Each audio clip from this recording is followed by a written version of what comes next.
तो यहाँ पर मैंने लिख दिया ये साई के साथ। तो यहाँ से जो ये वाली वैल्यू आ रही है, ये वाली वैल्यू, तो k का जो वैल्यू है तो हम वेव प्रोपोगेशन वेक्टर भी कहते हैं और वैल्यू देगा 1।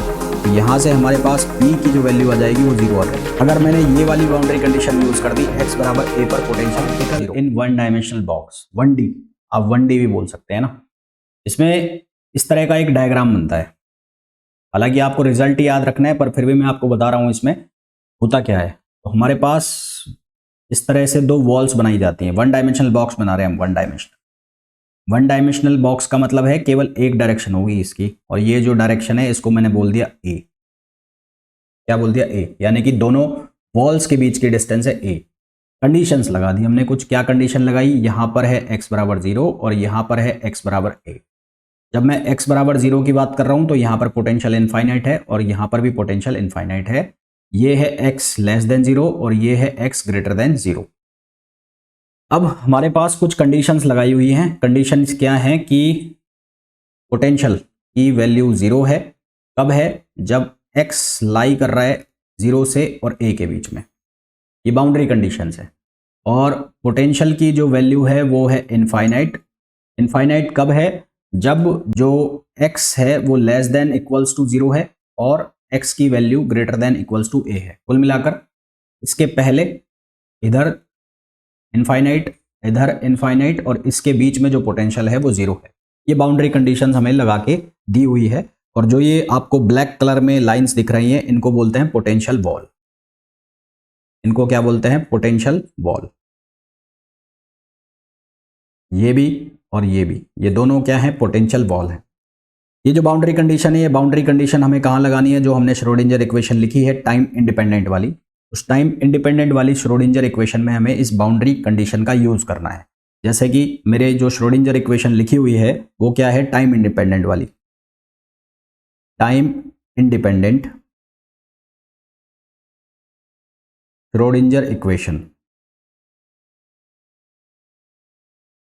टाइम इंडिपेंडेंट श्रोडिंगर इक्वेशन में क्या लिखी हुई थी? Minus H cut square over 2m। ये क्या था? Del two psi. ठीक है। और क्योंकि हम एक डायरेक्शन की बात कर रहे हैं, x डायरेक्शन की, तो इसको मैंने लिख दिया d2 psi over dx2 plus V R. और ये फंक्शन था किसका? Psi are.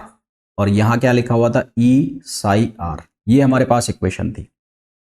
अब यहां पर r की जगह क्या हो जाएगा? x, क्योंकि हम डायरेक्शन जो ले रहे हैं वो कौन सी ले रहे हैं? x। तो r जहां पर भी लिखा है उसको मैं कर दूंगा x। तो ये हो गया vx। ये भी कितना हो जाएगा? साई x। और ये भी जो है वो कितना हो जाएगा? साई x। साई x। अब कंडीशन है हमारे पास दो, एक ये कंडीशन, एक ये कंडीशन। पहली जो कंडीशन है उसमें ये बोला गया है कि जब 0 से a के बीच में है तो पोटेंशियल उसमें क्या है? कितना है? 0। तो केस फर्स्ट क्या है? पोटेंशियल की वैल्यू 0 है और रेंज जो है वो क्या है? 0 से x टू a, यानी कि इस बॉक्स के अंदर पोटेंशियल 0 है।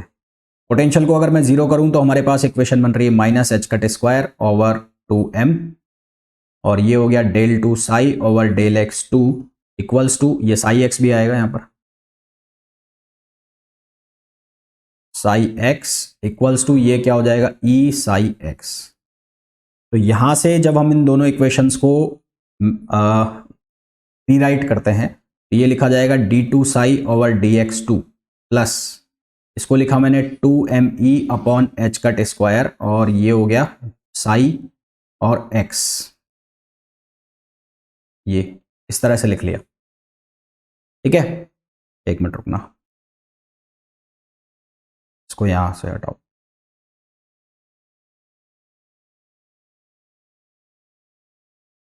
ये d2, ये साई बाहर ले लिया ना यहाँ पर, तो यहाँ पर मैंने लिख ही दिया ये साई इसके साथ।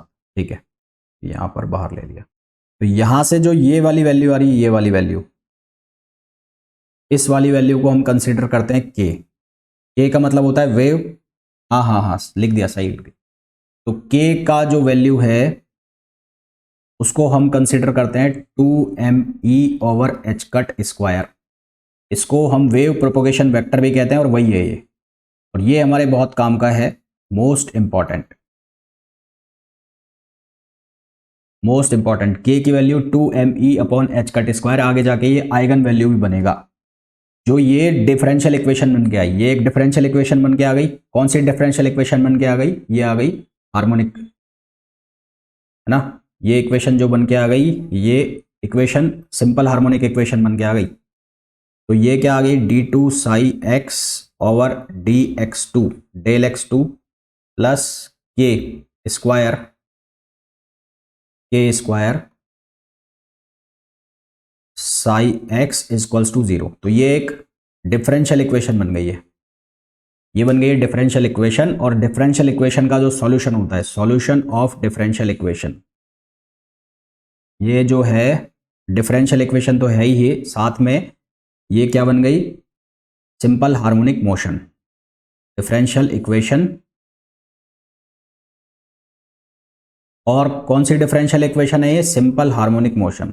ये सिंपल हार्मोनिक मोशन की इक्वेशन बन गई है। सिंपल हार्मोनिक मोशन की इक्वेशन बन गई, तो solution of this equation,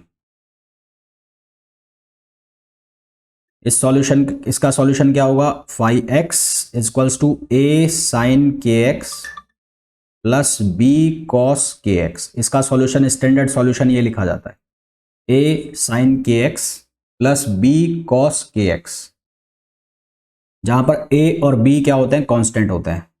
where next, अब हमें a और b की वैल्यू निकालनी होती है। a और b की जब वैल्यू निकालनी होती है, तो how to find out the value of a and b, इसके लिए हम कंसीडर करते हैं हमारी जो बाउंड्री कंडीशंस है। बाउंड्री कंडीशंस क्या है? x इक्वल्स टू 0 और x इक्वल्स टू a पर पोटेंशियल की वैल्यू है इनफाइनाइट, और यहां पर पोटेंशियल की वैल्यू इनफाइनाइट है। इसका मतलब इन वैल्यूज के ऊपर जो फंक्शन है वो कितना हो जाएगा? 0 हो जाएगा। ठीक है, तो बाउंड्री कंडीशन की हम यूज करेंगे। तो बाउंड्री कंडीशंस,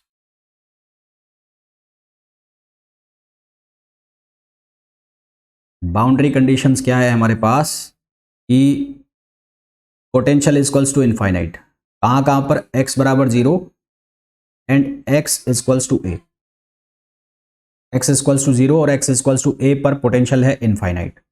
दैट मीन्स कि psi should be 0, psi x should be 0। psi x की वैल्यू कितनी हो? 0 हो। मैं क्या करूंगा? इस इक्वेशन में x बराबर 0 सब्सटीट्यूट कर रहा हूं इस इक्वेशन के अंदर। तो यहां पर x बराबर 0 अगर सब्सटीट्यूट करता हूं तो psi की वैल्यू कितनी हो जाएगी? 0। ये हो गया 0, ये लिखा जाएगा a sin k 0 plus b cos k into 0। अब sin 0 तो क्या वैल्यू दे देगा? 0 वैल्यू दे देगा। और cos 0 क्या वैल्यू देगा? 1। तो यहां से हमारे पास b की जो वैल्यू आ जाएगी वो 0 आ जाएगी। और जब b की वैल्यू हमारे पास 0 आ गई, तो हमारे पास ये जो इक्वेशन है ये क्या बच जाएगी? psi x equals to a sin kx, यानी कि इस इक्वेशन को रिड्यूस कर दिया हमने, एक कांस्टेंट को गायब कर दिया, हमारे पास इक्वेशन रह गई a sin kx। अब अगर मैंने ये वाली बाउंड्री कंडीशन यूज कर दी, x बराबर a पर पोटेंशियल 0, तो अब अगर मैं x बराबर a पर पोटेंशियल इनफाइनाइट करता हूं, यहां पर लगता हूं x इक्वल्स टू a और पोटेंशियल की वैल्यू इनफाइनाइट लिखता हूं, तो मेरे पास a की वैल्यू नहीं आएगी। पोटेंशियल की वैल्यू, सॉरी फंक्शन की वैल्यू कितनी लिखता हूं? 0 लिखता हूं। तो जो a की वैल्यू है वो मेरे पास नहीं आएगी। ठीक है, क्योंकि b ऑलरेडी 0 हो चुका है, तो a भी वहां से 0 हो जाएगा, तो वहां से हमारा काम चलेगा नहीं। अब हम क्या करेंगे? यहां पर नॉर्मलाइजेशन की कंडीशन लगाएंगे, है ना। यहां पर अब हम लगाएंगे नॉर्मलाइजेशन की कंडीशन। तो to find out the value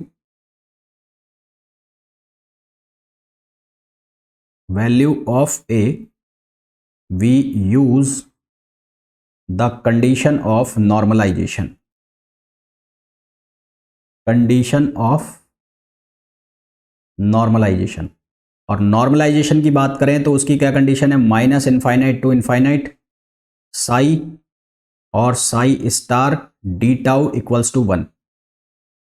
तो minus infinite to infinite psi की वैल्यू कितनी है? a साइन के एक्स, और साई स्टार की वैल्यू भी सेम हो जाएगी क्योंकि इसमें इमेजिनरी पार्ट तो है ही नहीं, और ये फंक्शन है dx का टाउ की जगह, तो यहाँ पर सिंगल डायरेक्शन है तो यहाँ पर 1 हो गया। a स्क्वायर आ गया बाहर, a स्क्वायर आ गया बाहर, ये हो गया minus infinite to infinite sine square k x d x equals to 1। अब इसको मैंने तुम्हें बहुत बार सॉल्व करवाया है, तो इसको डायरेक्ट लिखो, करो solve. a square minus infinite to infinite, ये क्या बनेगा? 1 माइनस कॉस 2kx, 2 बाहर चला जाएगा, और ये dx इक्वल्स टू 1। ठीक है, dx इक्वल्स टू 1। तो यहाँ माइनस इनफाइनाइट से इनफाइनाइट की जगह जो लिमिट लगेगी वो कितनी हो जाएगी, 0 से a, क्योंकि बाउंड्री जो चल रही है ये माइनस इनफाइनाइट है, तो यहाँ पर प्लस इनफाइनाइट हो गया, तो ये हो जाएगा 0 से a।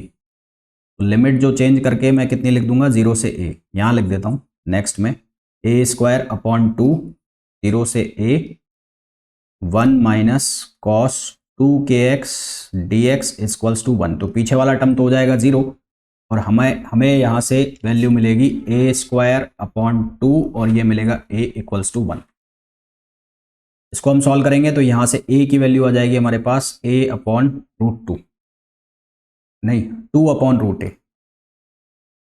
यहाँ से हमारे पास वैल्यू आ गई रूट 2 अपॉन a, ये a की वैल्यू हो गई, और a की वैल्यू हमें ये मिल गई। तो फिर हम क्या निकाल लेंगे, फंक्शन, और जो फंक्शन है वो आ जाएगा वेव फंक्शन। ए साइन क्या था, वेव फंक्शन क्या था, वेव फंक्शन बन गया था ये वेव फंक्शन बन गया था। अब ए की वैल्यू यहां पर रख दो, ए की वैल्यू कितनी है, रूट 2 अपॉन ए, तो रूट 2 अपॉन ए साइन के एक्स, ये हमारे पास वेव फंक्शन का वैल्यू आ गई, इंपॉर्टेंट। क्लियर है यहां तक। इक्वेशन जिससे हमने स्टार्ट किया था प्रॉब्लम करना, ये इक्वेशन लिखी थी, ये वाली इक्वेशन। ये इक्वेशन को एक बार मैं वापस से लिख रहा हूं, है ना, ये इक्वेशन जो है मैं वापस से लिख रहा हूं, ये वाली इक्वेशन को। तो हमारे पास जो इक्वेशन लिखी है वो क्या है, minus H cut square over 2m del 2 psi x over del x 2 equals to E psi. इसको कंपेयर करो आप इससे, A operator psi x equals to A Sai.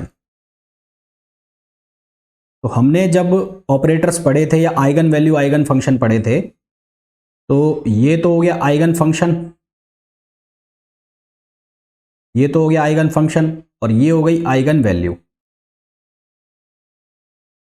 ये हो गई आइगन वैल्यू। इसका मतलब है ये जो इक्वेशन लिखी हुई है, ये जो इक्वेशन लिखी हुई है, इसमें ई जो है ये आइगन वैल्यू हो जाएगी, ई क्या हो जाएगी, आइगन वैल्यू, और ये जो है ये क्या हो जाएगा, आइगन फंक्शन। आइगन फंक्शन की वैल्यू हम ऑलरेडी निकाल चुके हैं, जो कितनी है, under root 2 upon A sine के एक्स। ये वैल्यू हम ऑलरेडी निकाल चुके हैं, जो फंक्शन है वो कितना है, under root 2 upon A sine के एक्स। क्लियर है यहां तक।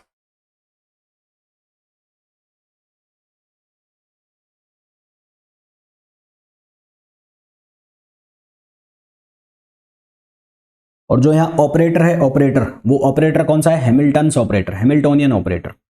और जो यहाँ ऑपरेटर है, यहां पर जो ऑपरेटर लगा हुआ है, ये ऑपरेटर कौन सा है, हैमिल्टोनियन ऑपरेटर, हैमिल्टोनियन ऑपरेटर। आ रही है समझ में चीजें, जोड़ पा रहे हो ना चीजों को, लिंक कर पा रहे हो, जो हमने ऑपरेटर्स वगैरह पढ़े थे उनको अब लिंक कर पा रहे हो आपस में। तो अब हमारे पास साई की तो वैल्यू आ गई, यानी कि आइगन फंक्शन की वैल्यू आ गई। अब हमें निकालनी है आइगन वैल्यू निकालनी है, यानी कि ये ई की वैल्यू हमें फाइंड आउट करनी है। तो इस ई की वैल्यू को फाइंड आउट कैसे करें, तो to find out eigenvalue, to find out eigen value,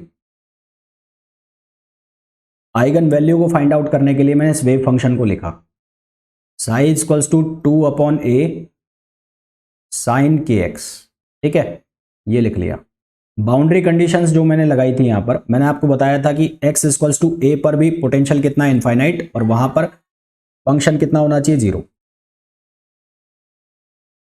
तो यहां पर क्या लिखा, x की वैल्यू को 1, फंक्शन कितना हो गया, 0। तो ये कितना हो गया, साइन के ए, साइन के।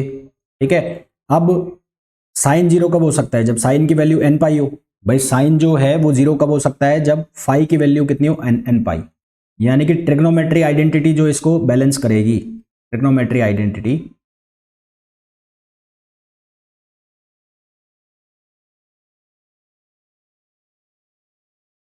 वो कब होगी, जब मैं के ए की वैल्यू को कितने लिख दूं, एन पाई। के ए की वैल्यू को अगर मैं एन पाई लिख देता हूं तो यहां से मेरे पास ए की वैल्यू कितनी आ गई, एन पाई ओवर के। के की वैल्यू कितनी आ गई, एन पाई ओवर ए की वैल्यू एन पाई ओवर के, और मेरे पास के की वैल्यू कितनी आ गई, N pi over A, where where N equals to 1 2 3 and so on. यहां तक क्लियर है। अगर मैं ऐसा लिख सकता हूं तो वेव फंक्शन जो बन जाएगा, वो वेव फंक्शन अब कुछ ऐसा बन रहा है, psi x equals to under root 2a upon sine. अब यहां पर मैंने के की वैल्यू डाल दी, तो के की वैल्यू कितनी हो गई, एन पाई एक्स अपॉन ए, ये एक्स है एक्स, ठीक है। तो ये क्या बन गया हमारे पास, वेव फंक्शन बन गया, wave function for one dimensional box.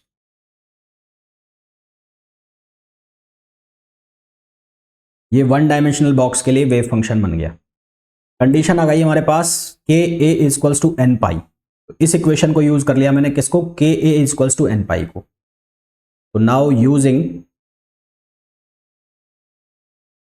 के ए इक्वल्स टू एन पाई, तो ए की वैल्यू किसके इक्वल हो गई, ए की वैल्यू हो गई N pi over k, but we know that k equals to 2 pi over lambda. K जो है वो किसके इक्वल होता है, 2 पाई ओवर लैम्बडा। तो ये वैल्यू यहां पर सब्सटीट्यूट करो, ए इक्वल्स टू एन पाई, इसकी जगह मैंने सब्सटीट्यूट किया 2 पाई ओवर लैम्बडा, ऐसा लिखा गया।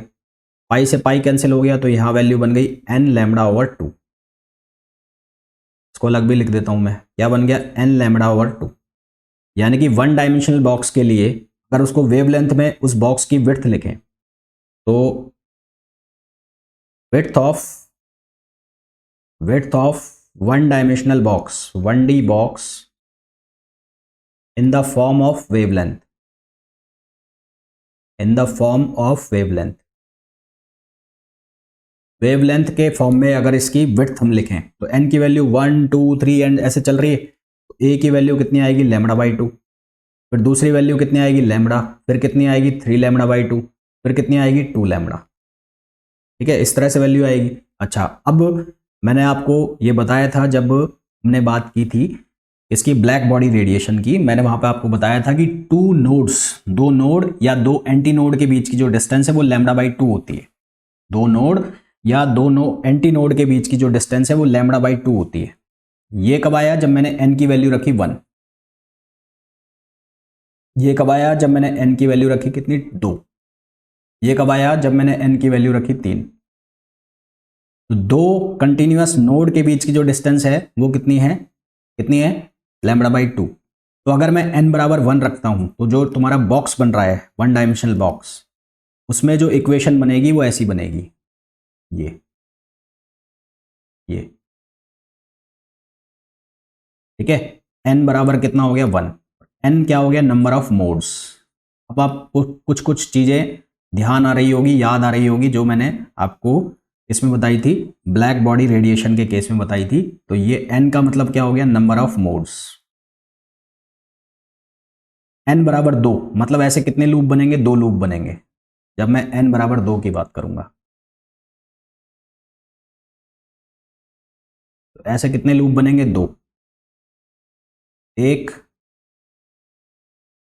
और 2, है ना।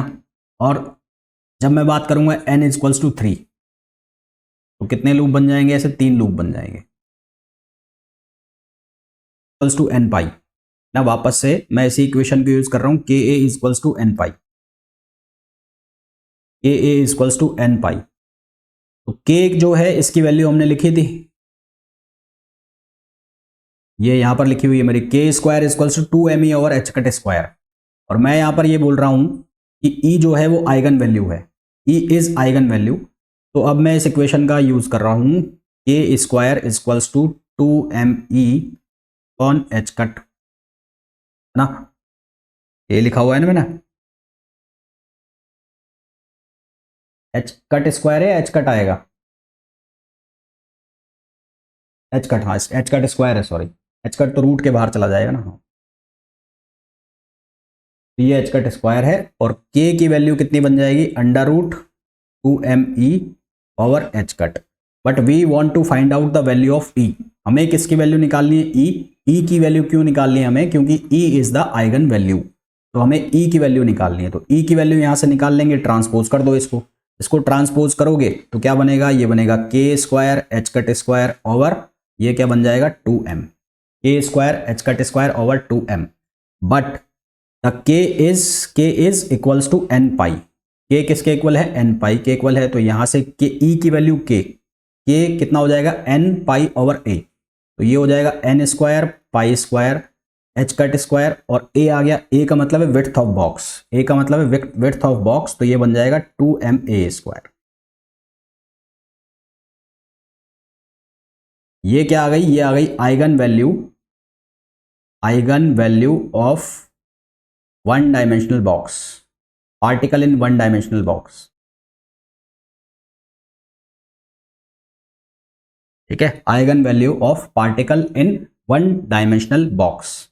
अगर आप इसको एच कट के फॉर्मूला में नहीं लिखना चाहते, आप इसको लिखना चाहते हो h/2 के फॉर्म में, तो एच कट को रिप्लेस कर सकते हो आप h/2 से, है ना। यानी कि अगर मैं ये लिखूं कि इफ एच कट को मैं रिप्लेस कर दूं h/2 से, तो ये जो फॉर्मूला है यही फॉर्मूला को लिखने का तरीका बदल जाएगा। ये 4 में अगर मैं इसको लिख देता हूं तो ये बन जाएगा n square h square upon 8ma square. अगर मैं इसको सिर्फ h लिखता हूं तो ये फॉर्मूला बन जाएगा तो आइगन वैल्यू का। अब यहां से एक चीज ध्यान दो कि n की जो वैल्यू है वो है 1 2 3 एंड सो ऑन है। तो जो आइगन वैल्यू आएगी, आइगन वैल्यू का रेशो क्या आएगा, वो आएगा पहले के लिए E1, वो कितना बनेगा यहां से देख लो, तो यहां से कितना बनेगा h square over 8ma square. E2 की वैल्यू कितनी बनेगी 4h square over 8ma square. Similarly E3 की वैल्यू कितनी बनेगी 9h square over 8ma square. इसका मतलब E1 E2 और E3 ये किस रेशो में होंगे, 1:4:9। तो वन डायमेंशनल बॉक्स के अंदर एनर्जी स्टेट्स, ये कौन सी स्टेट्स हैं, एनर्जी स्टेट्स या energy eigen values, energy states या एनर्जी आइगन वैल्यू किस रेशो में चलेगी, 1:4:9। 9 के बाद 4 का स्क्वायर कितना होगा 16। तो यहां से E जो है वो प्रोपोर्शनल हो गया n स्क्वायर के। क्लियर है यहां तक। एक मोस्ट इंपॉर्टेंट चीज यहां पर, सबसे मेन इंपॉर्टेंट चीज, ये जो वैल्यू है ये फर्स्ट स्टेट की वैल्यू है, जीरो नहीं हुई है ये वाली वैल्यू। ये वाली जो वैल्यू है E1, इस E1 जिसको मैं लिख रहा हूं h square upon 8ma square, इसको हम कहते हैं zero point energy. Zero point energy कौन से पॉइंट एनर्जी कहते हैं, zero point energy. Zero point energy का कंसेप्ट मैं आपको जब हार्मोनिक ऑसिलेटर बताएंगे, जब पढ़ाऊंगा अच्छे से, फिलहाल के लिए इसको ही सुन लो बस। जीरो पॉइंट एनर्जी है, और जितनी भी एनर्जी आ रही है, जब मैंने E2 लिखा यानी कि ये वाला, वो 4E1 हुआ। जब मैंने E3 लिखा तो वो कितना हुआ 9E1 हुआ। इसी तरह से जब मैं E4 लिखूंगा तो वो हो जाएगा 16E1। तो यहां से मैं ये कह सकता हूं कि जो एक वन डायमेंशनल बॉक्स है उसकी जो एनर्जी है वो क्वांटाइज्ड है ना, क्वांटाइज्ड है। क्वांटाइज्ड का मतलब E का इंटीग्रल मल्टीपल, क्वांटाइज्ड का मतलब है E का इंटीग्रल मल्टीपल। ठीक है, ऐसे नहीं चल रही वैल्यू, हाफ में नहीं चल, फ्रैक्शंस में वैल्यू नहीं चल रही है, इंटीजर मल्टीपल में वैल्यू चल रही है। Hence we can say that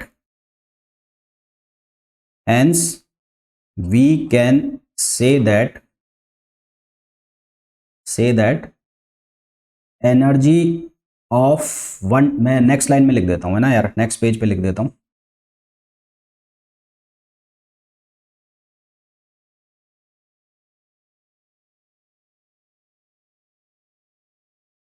We can say that energy of particle in one dimensional box, particle in one dimensional box is quantized। इसकी जो एनर्जी है वो क्या है, क्वांटाइज्ड है।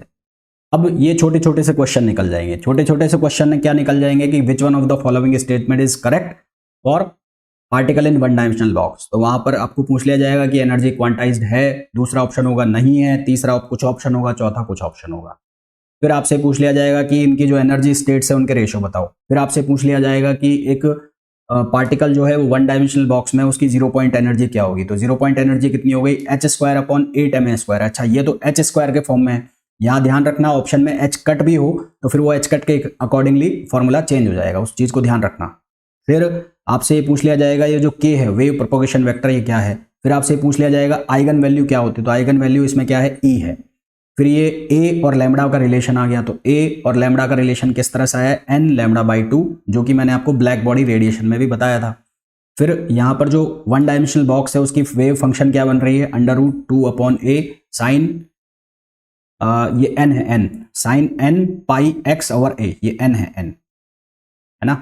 फिर आपसे ये आइगन वैल्यू आइगन फंक्शन पूछ लिया, a कांस्टेंट जो आया उसकी वैल्यू पूछ ली, ठीक है। फिर बाउंड्री कंडीशंस क्या क्या लगती हैं वो आपसे पूछ लिया।